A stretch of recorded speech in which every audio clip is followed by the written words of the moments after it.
E é daí que vem essa adversativa da pequena esperança. Mas se tu podes alguma coisa, se podes alguma, está cheio de relatividade. Não há certezas e nem há qualquer dimensionamento de aonde chega esse poder, que alcance tem Jesus sobre a vida humana. Se tu podes alguma coisa, há milhares, milhões de pessoas que procuram Jesus só por causa do se tu podes alguma coisa. Na realidade eu não sei não, mas não custa nada. Se tu podes alguma coisa, então tem compaixão de nós. E Jesus só pode algumas coisas, ele só pode mesmo ser aquele por meio de quem tudo que foi feito se fez. Ele só pode ser esse em quem todas as coisas existem e subsistem. Ele só pode ser esse que, sendo Deus, não usou como usurpação, não julgou como usurpação o ser igual a Deus. Ele só pode ser esse que, podendo chamar legiões de anjos, se entrega voluntariamente ao sofrimento, todavia. Mas se tu podes alguma coisa, e ele pode alguma coisa, ele pode morrer na cruz pelo pecado de todos os homens, perdoá-los e ressuscitar dentre os mortos como esperança para toda a criação. Ele pode algumas coisas. Pode fazer todos os mundos, todos os universos, todas as existências, soprar e fazer aparecer todas as dimensões. Mas se tu podes alguma coisa, tem compaixão, ele tem compaixão, ele tem alguma compaixão.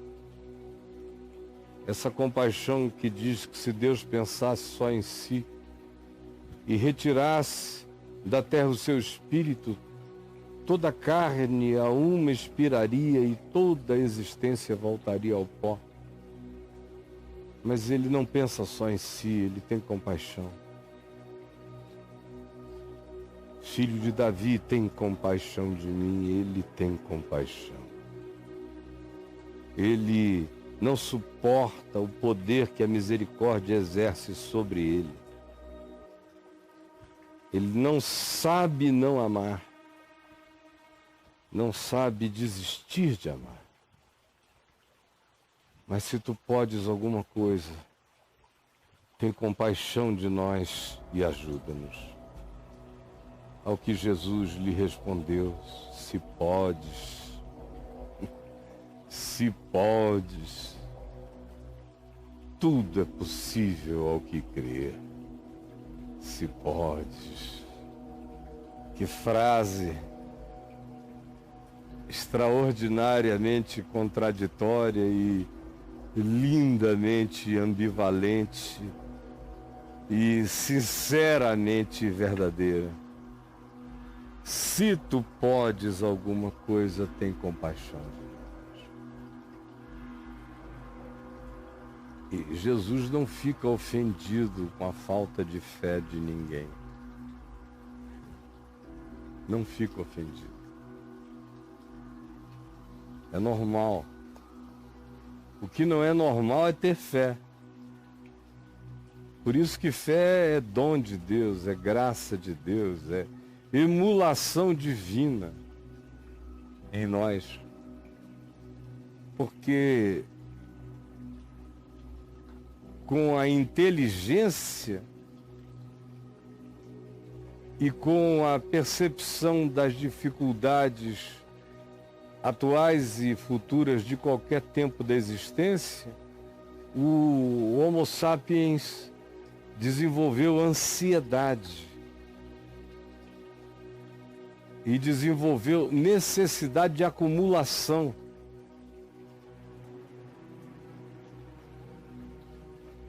Tudo tinha a ver com sobrevivência. O Homo sapiens é um ser de sobrevivência.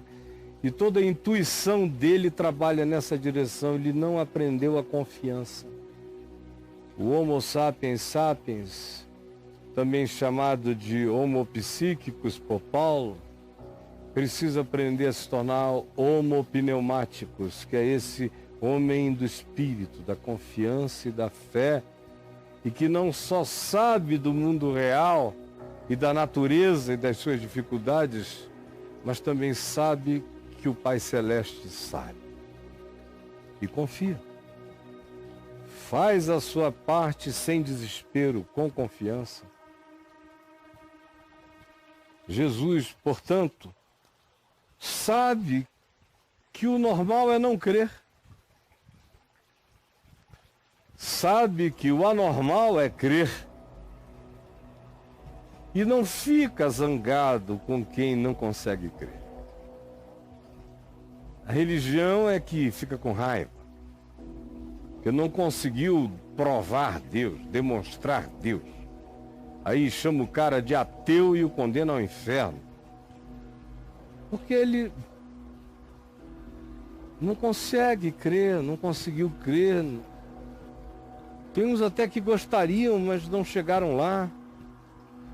Ou tiveram traumas bastante para não se aventurar. E tem aqueles que não sabem nem o que crer significa. Só sabem o que crer não significa, porque só viram coisas ruins. Em nome do crer.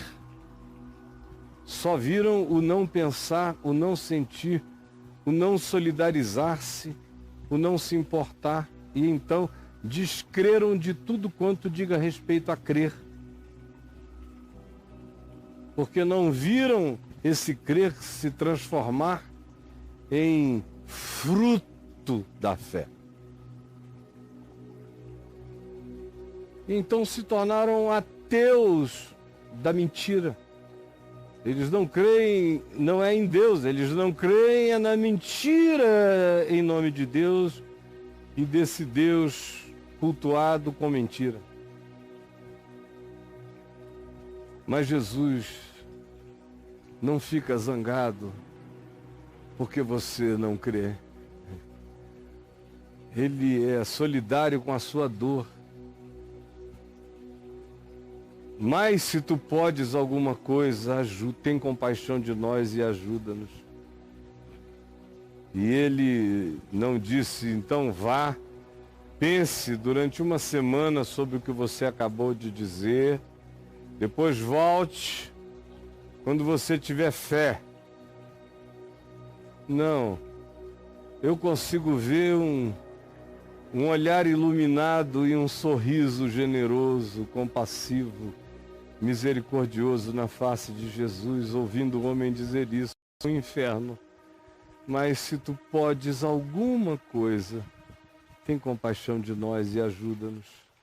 E Jesus, com aqueles olhos limpos, cristalinos, luz pura, de amor, olhando para ele, vendo a limitação dele, sorriu o sorriso da bondade que abraça e diz, se podes, oh filho, tudo é possível ao que crê.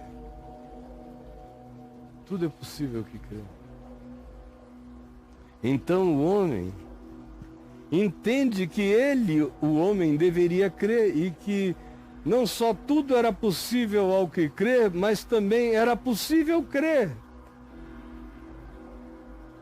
E o homem creu em ambas as coisas, que não só tudo é possível ao que crê, mas o homem creu que quem chega naquele nível, quem faz esse movimento, já está andando por fé, está apenas ainda frustrado, porque o que busca e pretende não foi atingido, mas o coração dele já é movido por essa esperança redentora. Se tu podes alguma coisa, tem compaixão de nós e ajuda-nos. Ao que Jesus lhe respondeu, se podes, tudo é possível ao que crê. Imediatamente o pai do menino exclamou com lágrimas. Com lágrimas.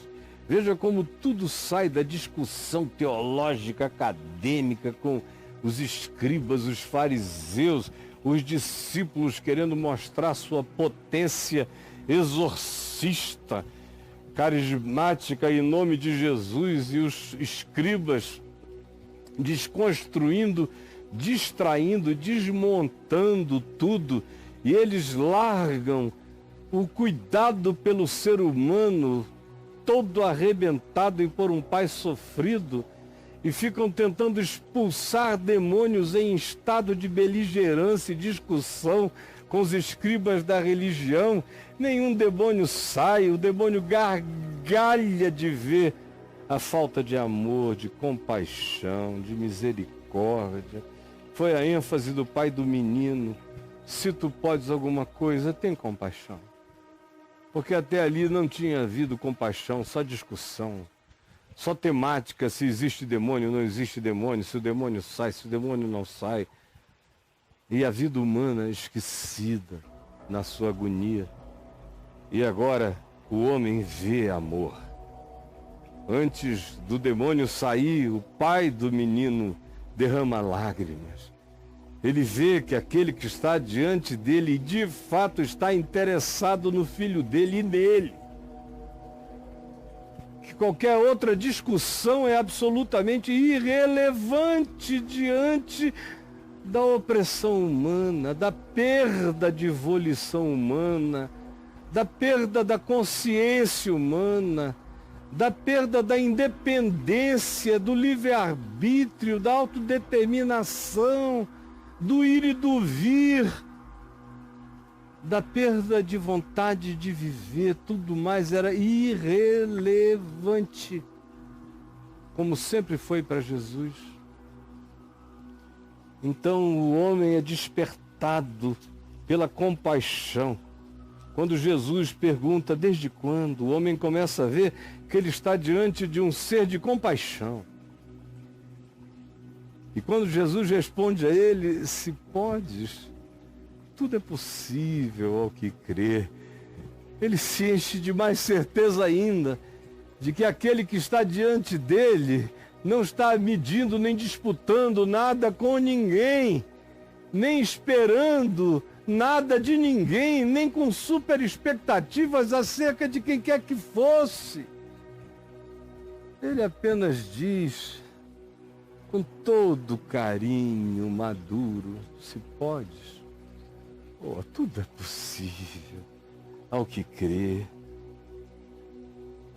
E o pai do menino imediatamente exclamou com lágrimas, eu creio, eu creio, eu creio, eu quero crer, eu creio. E no que falta em mim, ajuda-me na minha falta de fé. No que falta em mim, eu creio, eu estou crendo em ti. Mas ajuda em todos os gaps e lacunas, ser o meu complemento, ser o justificador da minha pouca fé, ser o complementador da minha ausência de fé, ser o meu justificador em graça da fé que em mim ainda não se desenvolveu, mas tem misericórdia de mim e ajuda-nos. Ajuda-nos, é a ênfase do homem o tempo todo, ajuda-nos. Tira-nos daqui e ajuda-nos. Vendo Jesus que a multidão começava a achar tudo aquilo um grande show de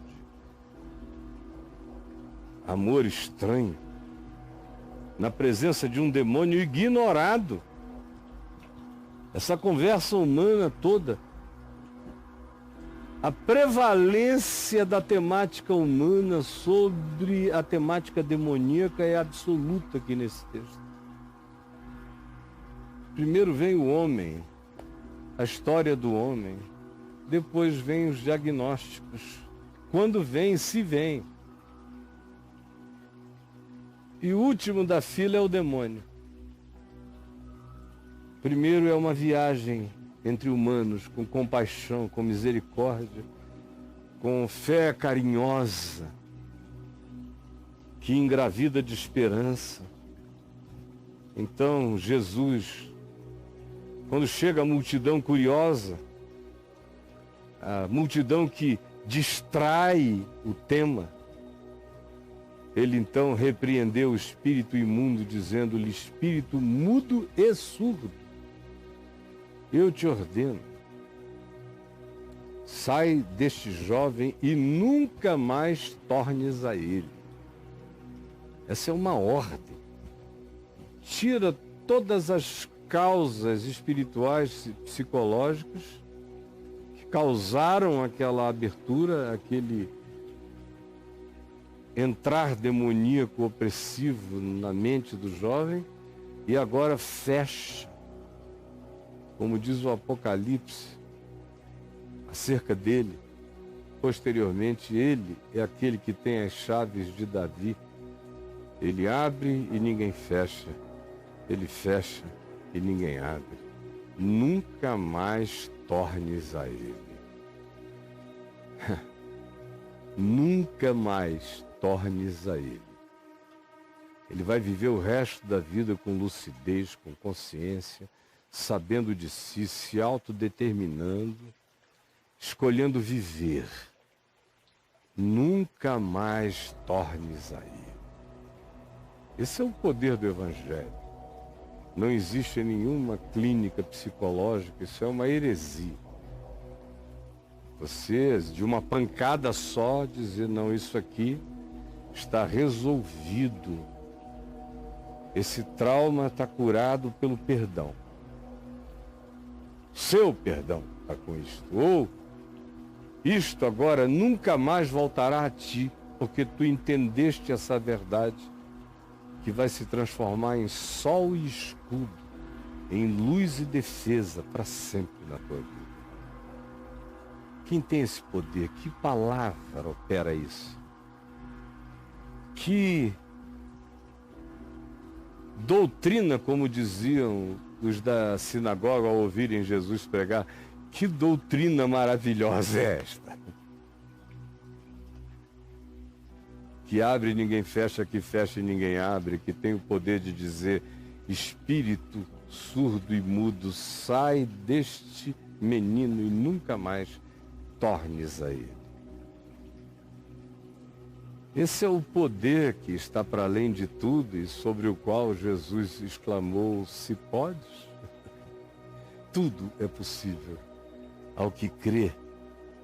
E clamando, agitando muito, saiu o espírito, deixando o menino como se estivesse morto, ao ponto de muitos dizerem: morreu! Mas Jesus, tomando-o pela mão, o ergueu e ele se levantou. E Jesus o despediu: leve ele em paz para casa. E Jesus mesmo entrou em sua casa e os seus discípulos lhe perguntaram, ali na Galileia: por que nós não podemos expulsar esse demônio? E Jesus lhes respondeu: esta casta não pode sair senão por meio de oração. Tudo que não havia entre vocês era oração. O espírito da oração tinha acabado, só havia o espírito da discussão, do debate. Como é que vocês vão expulsar diabo com diabo? Diabolos, o divisor, estando vós em estado diabolos, de divisão, de raiva, de ódio. Satanás não expulsa Satanás. Essa casta só sai pelo foco da oração do amor, da compaixão, da empatia. Qualquer casta, e castas arraigadas estremecem na presença do amor. Como eu já vi demônios me dizerem, sim, dizerem, talvez o mais inesquecível de todos os fatos para mim tenha sido em janeiro de 1979, quando eu estava só em casa em Manaus, família toda viajando, e chegou um pastor presbiteriano numa moto, parou e falou: meu irmão, você pode vir até a vizinhança da minha casa, porque tem uma vizinha minha que aparentemente está horrivelmente endemoniada. Eu abro um parêntese para dizer que esse pastor não cria em demônios, nem manifestação demoníaca, fazia pouco de mim durante alguns anos já. Desde 73 que ele fazia pouco de mim porque eu expulsava demônios, e ele dizia que aquilo tudo se curava com Ampliquitil, que era o remédio psiquiátrico da época. Dá Ampliquitil para ele, para ela. Então fecha parênteses. Aí chega ele falando que aparentemente a vizinha dele estava horrivelmente endemoniada. Você pode vir comigo? Aí eu fui. Ele na moto, eu na minha moto também, fui atrás dele, eu do lado. Paramos, aí tinha uma multidão enorme na porta da casa. Eu já era muito conhecido, eu já estava na televisão desde 74, então a cidade inteira me conhecia. Quando eu cheguei foi aquela confusão, aquele alvoroço, aquele monte de gente, de curiosos. O que o senhor está fazendo aqui? E eu perguntei onde estava a pessoa. E o marido dela, que tinha fugido de dentro da casa, porque ela estava com uma faca imensa, dessas de tratar peixe grande, na mão, e a mulher era alta, ela devia ter aí 1,70 m e alguma coisa, enorme, forte, parda, forte, musculosa e alta. E o marido então me disse: ela está lá dentro, eu tranquei a casa por fora. E eu não tenho coragem de entrar, porque senão ela me mata. Eu falei: então, por favor, abre a porta para mim. Não entre aí não, é melhor o senhor expulsar aqui de fora. O cara dizendo: grita aqui de fora, manda sair. Depois você entra. Porque ela está com a faca na mão. Aí eu falei: não, abre a porta para mim. E ele abriu. Eu entrei, fechei a porta por dentro, para ninguém vir atrás de mim. E fui entrando na casa. Tinha um corredor comprido, no bairro do Japim. Quem é de Manaus sabe onde eu estou falando. E naquele tempo não era como hoje, não tinha quase nada ainda no Japim. Só os condomínios populares. Aí, quando eu vejo no final do corredor, aparece a mulher com aquela faca reluzente e dizendo: eu vou te matar, desgraçado, e partiu para cima de mim. Eu parti para cima dela e disse: sai dela em nome de Jesus. Ela caiu, pegou a faca, levantou de novo, veio correndo. E eu parti para dentro: sai em nome de Jesus. E ela caiu e a faca foi jogada fora. Aí ela foi e pegou a faca a terceira vez. E passou por mim no corredor. E eu só olhando, atento. Foi para a cama dela, pegou o travesseiro dela, cobriu o rosto com a faca para o lado de fora e começou a fazer assim, a dizer: não olha para ela com esse amor, seu desgraçado. Por que você não fica com raiva dela? Por que você não a odeia? Mas você olha com esse amor é insuportável. Esse amor me queima. Eu não aguento esse amor. Eu então falei: este amor não é meu, eu não tenho o poder deste amor. Este amor é o amor do Criador dela, amando-a por mim, em mim. Larga essa faca e sai dessa mulher. Ele jogou a faca para o lado, a mulher estremeceu e ficou livre. Eu a levantei, chamei o marido dela e o exortei terrivelmente, porque ele era um homem de ódios, um homem insuportável. Ele já tinha maltratado demais essa mulher. Ela ficou endemoninhada, porque o ódio dela por ele era tão grande que o ódio dela era uma invocação ao diabo para possuí-la, para que ela tivesse a coragem final de matá-lo. Porque ele tinha cortado as 2 orelhas dela na última ação dele contra a mulher dele. Ele cortou as 2 orelhas. Eu depois a recebi na minha casa, já em 1983, em Niterói. Isso foi em 79, 4 anos depois. Eu a recebi na minha casa para ela fazer uma plástica de restauração, de diminuição daquele agravo que ficou nela. Então eu tive uma conversa enorme com ele. E com amor por ela e amor por aquela família.